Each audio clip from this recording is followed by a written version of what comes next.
जय श्री कृष्णा। राधे राधे दोस्तों, जीत या का व्रत रखा जाएगा, यानी कि 13 सितंबर को या फिर 14 सितंबर को नहाय खाए किस दिन होगा और व्रत का पारण क्या होगा, व्रत के नियम क्या क्या होंगे और इस दिन किया जाने वाला खास उपाय क्या होगा, विधि क्या होगी, शुभ में झूठ क्या होगा, संपूर्ण जानकारी आज की इस वीडियो में आप सभी को मिलने वाली है। साथ ही आप सभी के कुछ प्रश्न रहते हैं जीती आवृत्त से जुड़े हुए, उनको भी इस वीडियो में पूर्ण रूप से कवर किया जाएगा। तो देखिए, हर साल अश्विन मास की कृष्ण पक्ष की अष्टमी तिथि के दिन यह यानी कि जीत या का व्रत रखा जाता है, जिसे जीमूतवाहन व्रत के नाम से भी जाना जाता है और हमारे क्षेत्र में इसे जीवित पुत्रिका के नाम से जाना जाता है। इस व्रत को पुत्र की लंबी आयु और सुख समृद्धि के लिए रखा जाता है। वैसे तो जिनकी संतान है वे अपनी संतान की दीर्घायु की कामना के लिए इस व्रत को रखती है, लेकिन जिन महिलाओं को अभी तक संतान सुख नहीं मिला है या फिर संतान में केवल पुत्री है और पुत्र की कामना है, तो वे भी इस व्रत को रख सकती है। और कई क्षेत्रों में जिनके पास केवल पुत्री हैं, वे भी संतान की सुख समृद्धि के लिए बड़ी ही श्रद्धा के साथ इस व्रत को रखती है, ताकि उन्हें भी पुत्र की प्राप्ति हो सके। इस व्रत में भगवान श्री कृष्ण के जीमूतवाहन भगवान चील और सीआईडी ने की पूजा की जाती है। इस व्रत के नियमों का पालन 3 दिन तक किया जाता है। सप्तमी तिथि के व्रत का नियमों का पालन प्रारंभ हो जाता है और इस बार जीवित पुत्रिका व्रत जो है नहाय खाए, जो कि भद्रा भी इस समय लग रही है। तो ऐसे में यह जानना बेहद जरूरी है कि क्या भद्रा काल में समय में पूजा पाठ या नहाय खाए के नियमों का पालन किया जा सकता है या फिर नहीं। तो चलिए आप सभी को बता दूं कि साल 2025 में पढ़ने वाली जीवित पुत्रिका व्रत जो है, यह अश्विन मास के कृष्ण पक्ष की सप्तमी तिथि 13 सितंबर दिन शनिवार को सुबह 7:24 पर प्रारंभ होगी और इसका समापन अगले दिन 14 सितंबर रविवार को सुबह 5:04 पर हो रहा है। और 13 सितंबर शनिवार को सूर्योदय का समय जो रहेगा वह सुबह 6:16 और सूर्यास्त का समय रहेगा शाम 6:58 पर। इस दिन भद्रा सुबह में 7:23 से लेकर शाम 6:11 तक रहेगी, लेकिन भद्रा का वास स्वर्ग लोक में रहेगा और यह भद्रा पृथ्वी पर अशुभ नहीं मानी जाएगी। इसलिए इस समय पूजा पाठ संबंधी जितने भी कार्य है या नहाय खाए के जो भी नियम है, उनका पालन आप सभी कर सकती है।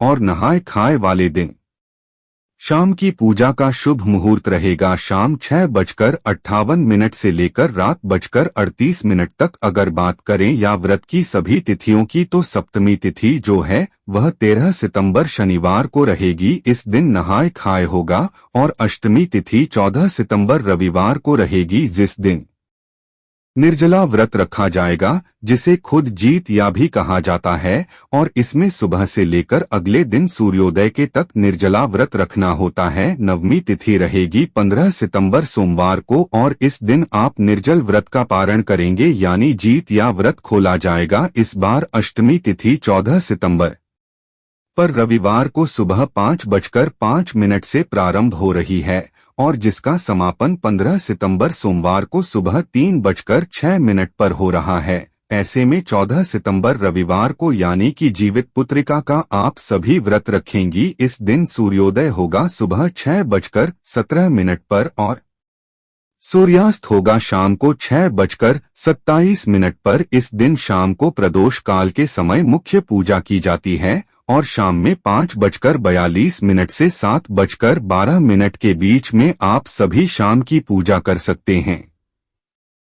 इस दिन अभिजीत मुहूर्त सुबह में 11:58 से दोपहर के 12:46 तक रहेगा और विजय मुहूर्त दोपहर 2:20 से 3:09 तक रहेगा। बहुत से लोग दोपहर के समय भी इस व्रत की पूजा करते हैं, तो विजय मुहूर्त जो है वह आपकी पूजा करने के लिए सबसे शुभ रहेगा। जितिया व्रत का पारण 15 सितंबर सोमवार को सुबह 6:06 से लेकर 7:25 के बीच में किया जाएगा और इस दिन राहुकाल सुबह 7:30 से लेकर के 9 बजे तक रहेगा। जीवित पुत्रिका व्रत रखने से पहले नहाय खाए के दिन यानी कि नौनी का साग खाने की परंपरा रहती है और इस व्रत के पारण के बाद महिलाएं जीत या का लाल रंग का धागा अपने गले में पहनती है, जिसके बिना भी यह व्रत अधूरा माना जाता है। पूजा के दौरान सरसों का तेल और थल चढ़ाया जाता है और इस व्रत का पारण करने के बाद में इस तेल को अपने बच्चों के सिर पर आशीर्वाद के तौर पर लगाया जाता है। जीती आवृत का मुख्य पूजा प्रदोष काल में ही की जाती है।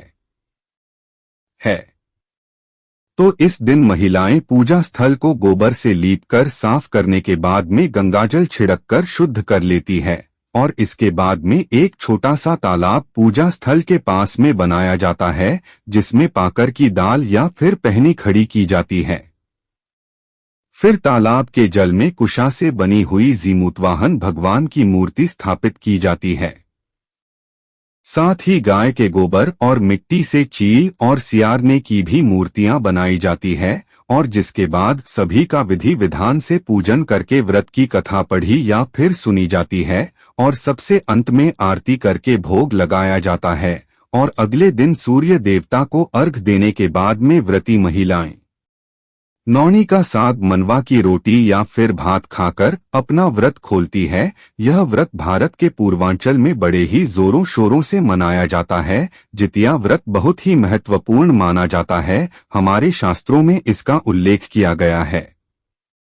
हिंदू धर्म की एक महान पौराणिक कथा के अनुसार जब महाभारत के युद्ध के दौरान अश्वत्थामा ने अभिमन्यु की पत्नी यानी कि उत्तरा के गर्भ में पल रही संतान को मार दिया था, तब भगवान श्री कृष्ण ने अपनी शक्तियों से एक बार फिर से उसे जीवित कर दिया था और जन्म के बाद इस पुत्र का नाम जीत पत्रिका का रखा गया था। माना जाता है कि इसके बाद में जीत यानी कि जीवित पुत्रिका व्रत रखने की परंपरा शुरू हुई थी। इस साल जीवित पुत्रिका व्रत जो है वह अश्विन माह के कृष्ण पक्ष की अष्टमी तिथि के दिन रखा जाएगा और इस दिन पितृपक्ष की अष्टमी तिथि का श्राद्ध भी किया जाएगा। इस दिन व्रत में भगवान श्री गणेश, मां पार्वती और शिव जी का पूजन आप सभी कर सकते हैं। इस वीडियो में मैं आप सभी को यह भी बताऊंगा कि अगर आप मासिक धर्म के चौथे दिन या पांचवें दिन है तो क्या आप इस व्रत को कर सकते हैं। पहली बार आप व्रत को कैसे उठाएंगे, साथ ही अगर घर में कोई सूतक पातक लग गया है यानी कि घर में किसी की मृत्यु या फिर किसी का जन्म हुआ है तो फिर आप इस व्रत को किस प्रकार से रखेंगे। देखिए, जीत या व्रत रखने वाली सभी महिलाओं को व्रत के पहले दिन यानी कि नहाय खाए वाले दिन सूर्यास्त के बाद में कुछ भी खाना या पीना ही चाहिए, क्योंकि ऐसा करने से व्रत खंडित हो जाता है और इसका फल संतान को अगर मिलता भी है तो वह व्रत खंडित होने की वजह से बुरे प्रभाव भी संतान को झेलने पड़ सकते हैं। और इस व्रत के नियमों का पालन कृष्ण पक्ष की सप्तमी से लेकर नवमी तक 3 दिनों तक किया जाता है। सप्तमी को डोट खरना करके अष्टमी का व्रत रखा जाता है और फिर नवमी को व्रत खोला जाता है यानी कि पारण किया जाता है। तो जैसा कि मैंने आपको बताया कि 13 तारीख को नहाय खाए रहेगा, 14 तारीख को आप सभी निर्जला व्रत करेंगे और 15 तारीख की सुबह में आप सभी व्रत का पारण करके इस व्रत को संपूर्ण बनाएंगे। जीत या व्रत संतान के सुख समृद्धि के लिए रखा जाता है और इस व्रत में पूरे दिन बिल्कुल ही निर्जला यानी कि बिना अन्न और जल ग्रहण किए हमें रहना होता है। इस व्रत को उत्तर प्रदेश, बिहार, झारखंड, पश्चिम बंगाल और नेपाल में रखा जाता है। जीत आवृत्त में व्रत कथा का श्रवण करना भी बहुत ही अधिक महत्वपूर्ण माना जाता है। ऐसा माना जाता है कि कोई भी स्त्री जीत या व्रत अगर कथा सुनती है सच्ची श्रद्धा और विश्वास से, तो उस औरत की कथा सुनने मात्र से भी भगवान संपूर्ण इच्छाओं को पूर्ण कर देते हैं। इसलिए व्रत में व्रत कथा सुनने का बहुत ही अधिक महत्व माना गया है। इस व्रत को तभी पूर्ण माना जाता है जबकि वृत्ति यानी कि वह महिला उस कथा को सुनती या फिर पढ़ती है। इस कथा से माताएं सीखती है कि संकल्प और साहस से बड़ा कोई धर्म नहीं है। कथा सुनते समय सभी महिलाएं मन में यही प्रार्थना करती है कि उनकी संतान हर संकट से बची रहे।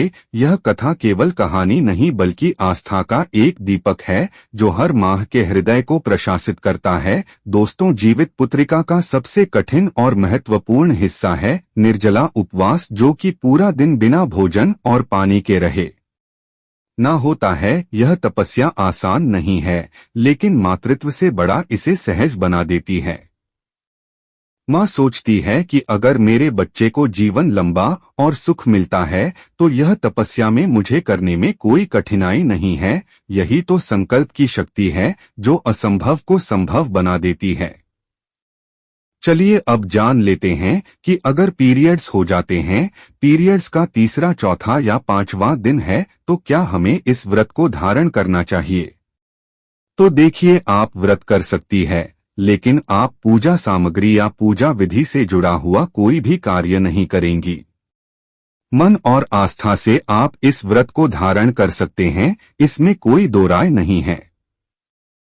साथ ही कई बहनों के प्रश्न आते हैं कि दीदी, अगर हमारे घर में सूतक पातक लग गया है, किसी का जन्म हुआ है, मृत्यु हुई है, तो क्या हम इस व्रत को कर सकते हैं। तो जी बिल्कुल कर सकते हैं। मन में आप हमेशा ही भगवान का नाम लेते रहे और उसी प्रकार से मन और भावना से आप इस व्रत को रख सकते हैं। तथा का जो पाठ है वह कोई और कर देगा आपके लिए। पूजा विधि जो है वह परिवार का कोई अन्य सदस्य या फिर किसी भी इंसान से आप इस व्रत को करवा सकती है। पूजा विधि को और व्रत का जो पूर्ण नियम है उनका पालन आप कर सकती है। तो इस प्रकार से जो जीवित पुत्रिका व्रत है, आप सभी माताओं और बहनों को अवश्य रूप से रखना चाहिए। हमारे पूर्वांचल में इसे बड़े ही हर्षोल्लास के साथ मनाया जाता है। दोस्तों, आज का वीडियो कैसे लगा? अच्छा लगा है तो एक लाइक जरूर करें। धन्यवाद।